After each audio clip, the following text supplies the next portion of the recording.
Sa pagtatapos ng palugit sa extension sa consolidation ng mga pampublikong sasakyan sa ilalim ng PUV Modernization Program, alamin natin ang kaganapan sa mga kalsada sa mga oras na ito sa live report ni Denise Abante ng GMA Regional TV Balitang Southern Tagalog, live mula sa Lipas City, Batangas. Denise?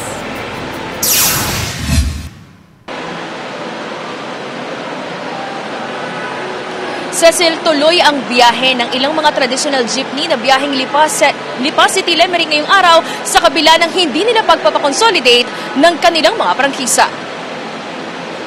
Sa mensaheng ipinadala ng isa sa mga traditional jeepney operator, mahigit 100 jeepney units na kapareho ng kanilang ruta sa Lipas City, Lemery ang hindi nag-consolidate dahil sa kanya-kanyang mga dahilan. Una nang sinabi ng LTFRB-4A na magsisimula ngayong araw ang kanilang pag-flag down sa mga bumabiyaheng traditional jeep. Halos nabigyan naman daw ng LTFRB-4A ng show cause order ang mga bigong magpa-consolidate. Mariing sinabi ni LTFRB Chairman Chofie Logwadis III na huwag nang magtangkang bumiyahe pa ang mga hindi nag-consolidate dahil hindi na umano sila legal mamasada. May kaakibat na 10,000 pesos na multa ang driver habang may hiwalay na 50,000 pesos na multa para sa ibabiyahe nilang sasakyan.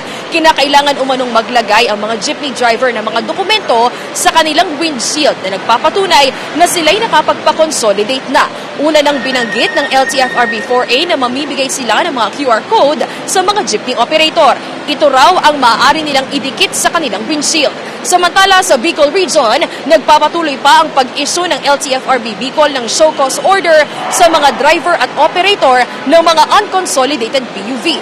Dahil dito, ayon sa ahensya, hindi pa sila makapagsisimulang mag-flat down ngayong araw. Nakipag-ugnayan na rin ang ahensya sa mga LGU at pamunuan ng mga terminal na huwag na munang papasukin ang mga unconsolidated PUV. Cecil, balik dito sa Calabarzon sa May 21 nakatakda ang unang araw ng hearing ng LTFRB-4A sa mga naisuhan na nila ng show cause order. Cecil?